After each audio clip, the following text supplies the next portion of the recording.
Too many minds. It's time to let go. Let go of everyone else's thoughts. I'm trying to let go of a great many things in my life. So many of us are attached.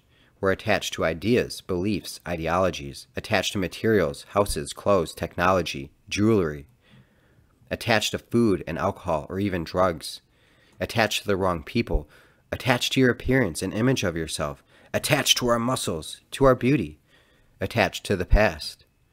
With inflation at record highs, letting go of superficial and materialistic wants is almost a must. But it's really hard. We form habits, deep habits, subconscious habits triggered by external sources, and we don't even know it most of the time. Letting go of your ego is one of the hardest things to do, and it's something that I'm working at myself.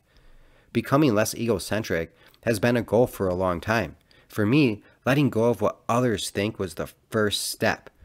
How many times do we drink or eat like shit to cope with external stresses? The stress of what someone might think of you, the person who didn't say hi back at the grocery store, or something your boss said, a girlfriend, a boyfriend, your family members, your friends. They all have thoughts and opinions just like us. Any one of these things can trigger negative behavior, and it's important we start recognizing when that happens. When you're making a big decision, or even a small decision, those people and their thoughts will enter our minds. Thus, too many minds. How do you hear yourself with everyone else in your head? If you believe in God, how do you feel Him if you're so caught up in the way others are making you feel? What do we call this? Well, I call it fear. Phantom fears, the type of fear most of us don't even comprehend. One of my favorite Marcus Aurelius quotes is, "You must silence the world to hear yourself."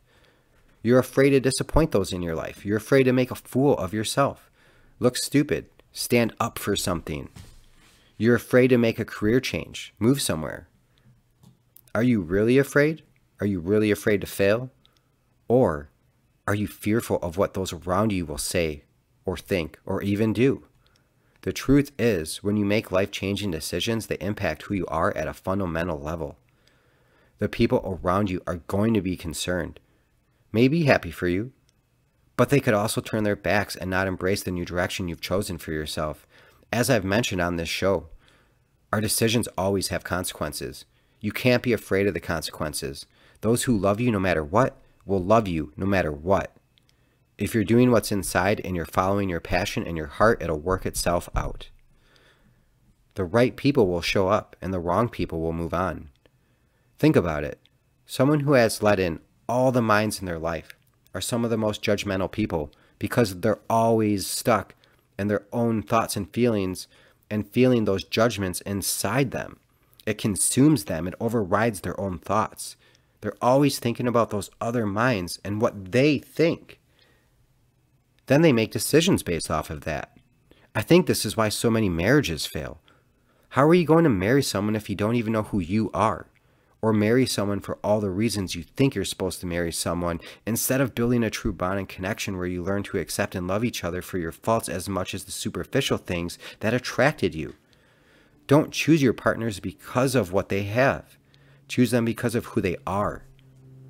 We need to control those thoughts of judgment. Every time you look at someone and make a superficial or materialistic judgment, grab a hold of your thought and control it. Let go of the judgment. Replace it with love and acceptance. Have you ever really liked someone and thought, shit, I can't take this person home to my family? Or you pass up on a date with someone you're really interested in because they don't fit your idea of what a person should be in terms of social economics, education, or any of those other superficial desires, even though they make you laugh and they make you feel good about yourself. Or have you ever not been good enough for someone's family? Did it hurt? Or did you have the confidence to pursue that relationship despite what the other person's family thought of you?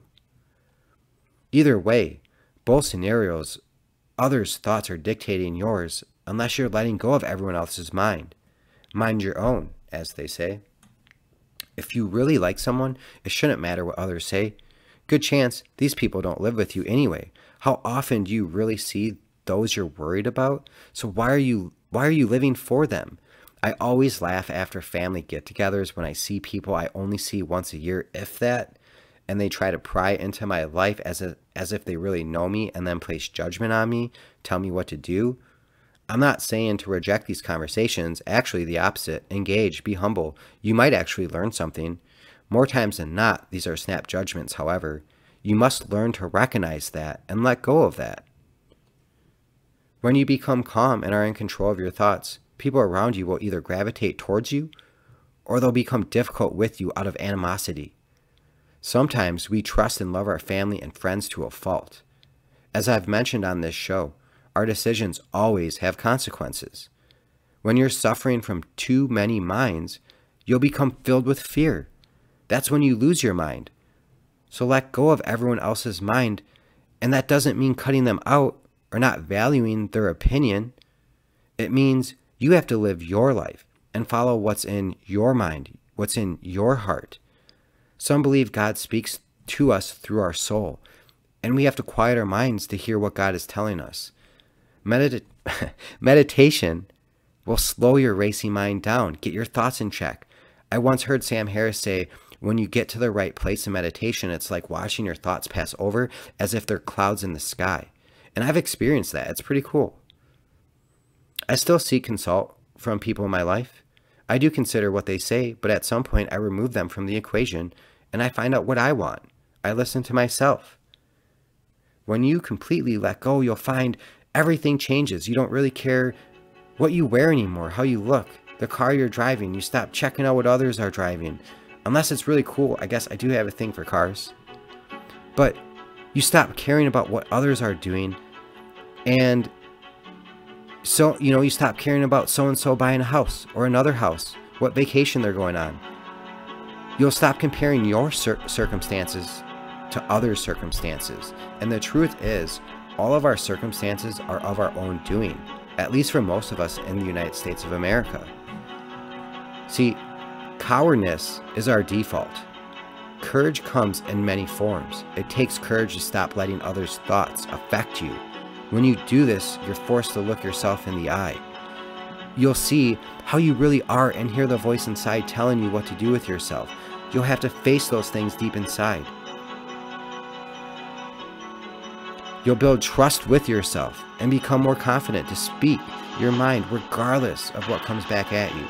You'll respond intelligently with calmness. Embrace your stoic nature. So stop worrying about what others think. Stop seeking someone else's approval for your life and what you want to do with it. You'll find out who's really with you, your ride or die. To do this, you have to be okay with letting people go. Some won't understand the transformation you'll go through. We must let go and start critically thinking for ourselves. What ethics do you have? What do you value? Until you find yourself and let go of other minds, you'll always be searching for yourself, for your voice and your place in this world. Too many minds. Jay Rooney Show.